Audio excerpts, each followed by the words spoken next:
Welcome back to our Trojan Sports Now interview. Joining me today is baseball coach Mark Smartt. Welcome, Coach. Thank you, Sam. Glad to be here. Yes, sir.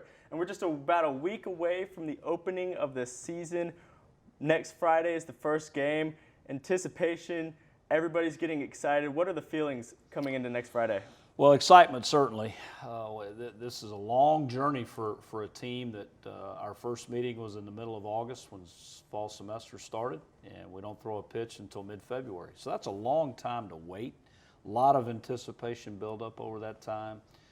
We've been together for 6 months, so getting the season started is always exciting. As a coach, I never have to worry about our team's energy level to start the season. We'll navigate that as we go because that becomes a challenge, but everybody in our team, program, coaches, players, staff members, they can't wait till February 14th, and we're getting close. Yes, sir.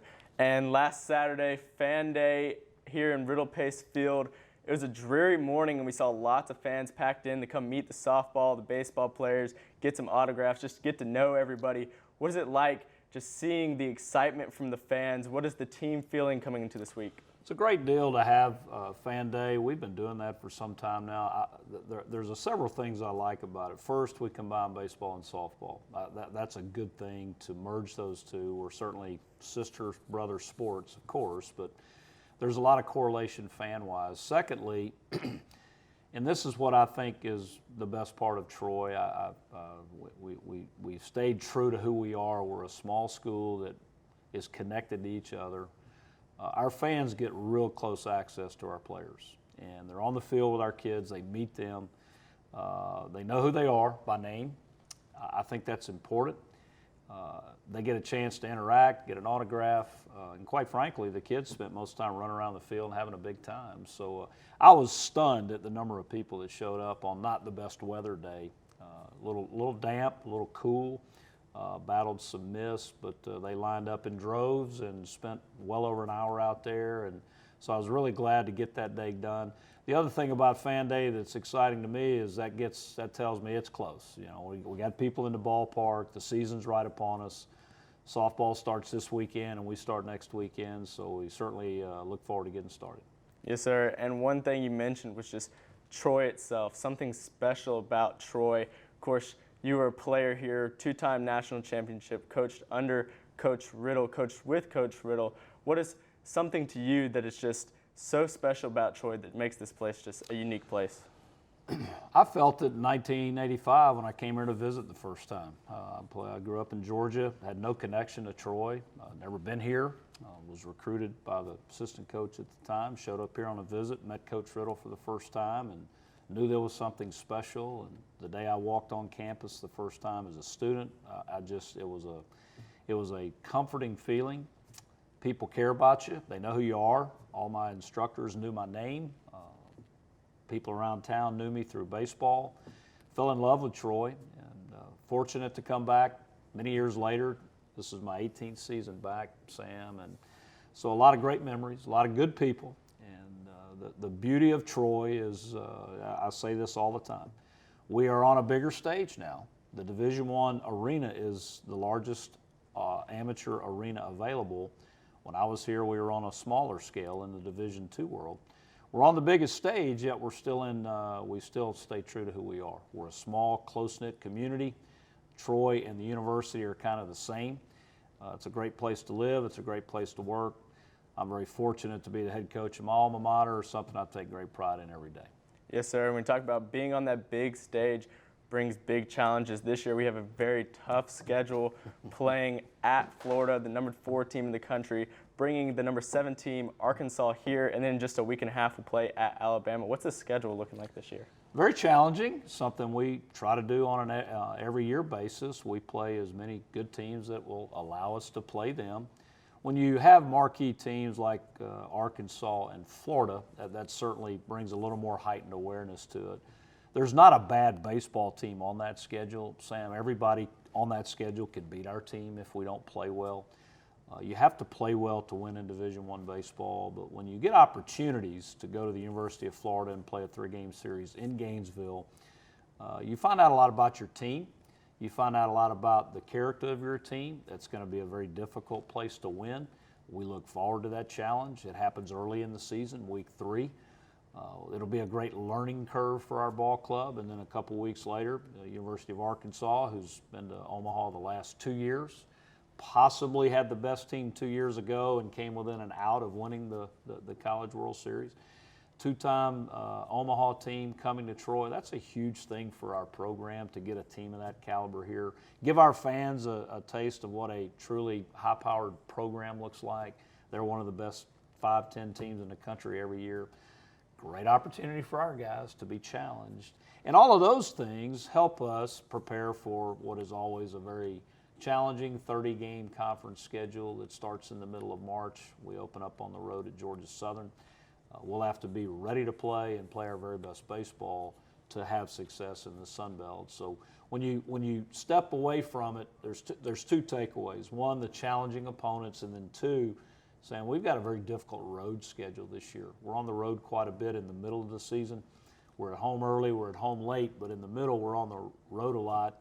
You have to play very well to win on the road. So all in all, it's a great schedule. I know our fans will enjoy the great competition out at Riddle Pace Field, and we get started with Northern Kentucky. Looking forward to hosting them the first weekend.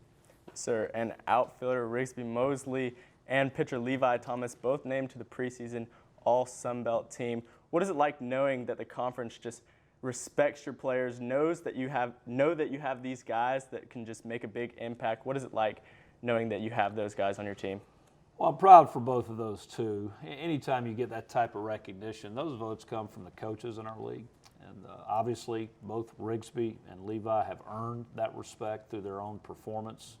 Preseason awards are recognition of past performance. It doesn't dictate future success.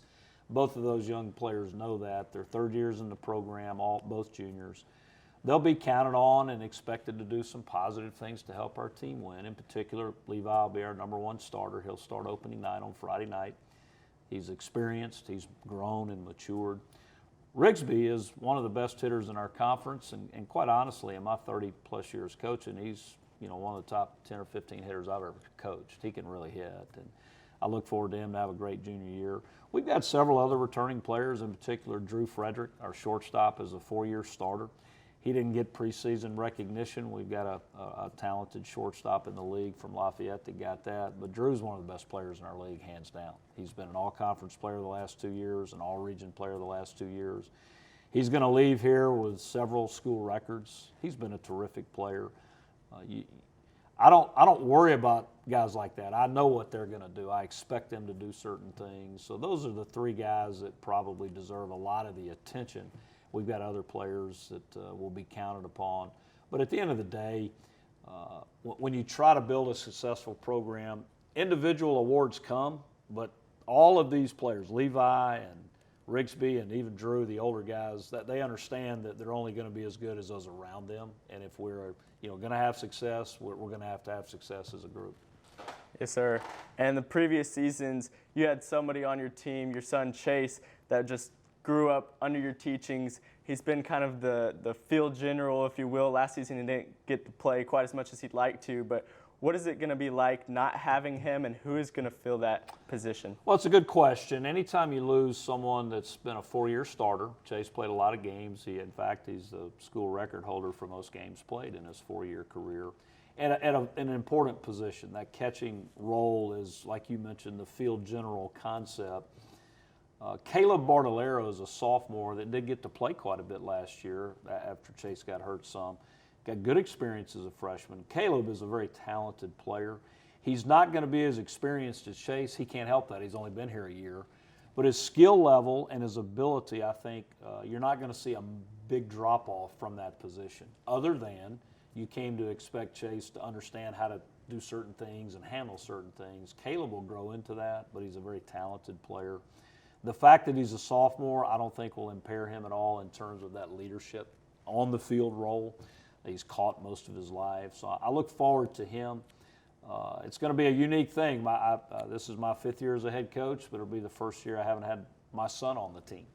And so it'll be a different scenario for me to not have him in the dugout as a player.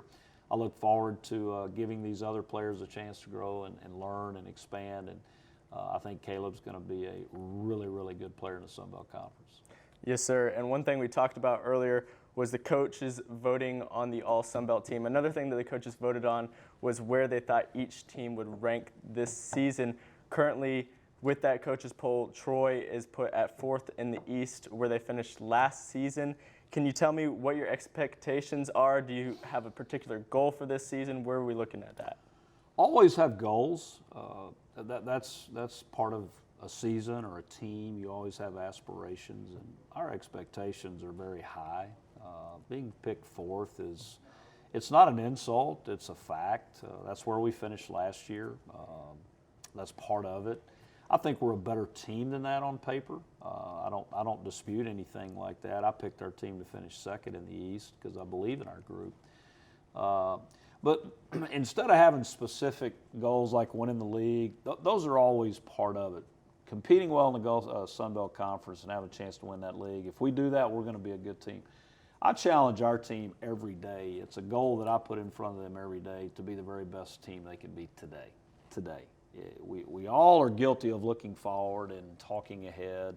If you can be really good today, then you got a chance to have success today. Well, the success typically leads to more success. So the challenges are genuine, and we certainly try to put those goals in front of them. But make no mistake, we have aspirations to play in June.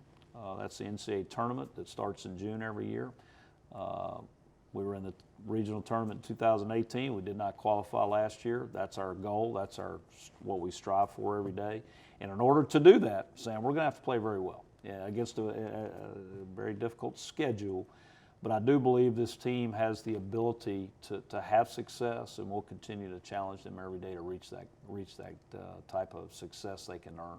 Yes, sir. And finally, big game coming up next Friday. Is there anything that you'd like to add about that game or a message to the fans? Well, just looking forward to the baseball season. We play 30 home games. Hopefully the weather, long-range forecast right now looks very positive. It's Valentine's Day to open the season. That's always a fun night at the ballpark. So please come join us as often as you can, and look forward to a great 2020 season. Go Troy. Yes, sir. And Coach, thank you very much for joining us. Looking forward to a big 2020 season. And stay tuned for what's coming up next in Trojan Sports right after this.